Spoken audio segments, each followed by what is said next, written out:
तरीन इंसानी बहरान के बाद गजा खंडरात में बदल चुका है। 22 लाख से जायद फलस्तीनी बेघर बेसहारा उम्मीद की किरण ढूंढ रहे हैं। जंग बंदी के बाद अब बहाली का वक्त है।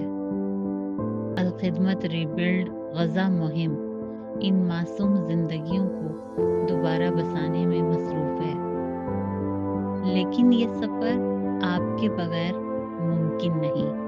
आइए गजा के भाइयों और बहनों और बच्चों के दिलों में उम्मीद की किरण जगाएं, अतियात दें और गजा को दोबारा बसाएं। आपकी मदद किसी की जिंदगी बदल सकती है। अपने अतियात व ज़कात अल खिदमत फाउंडेशन पाकिस्तान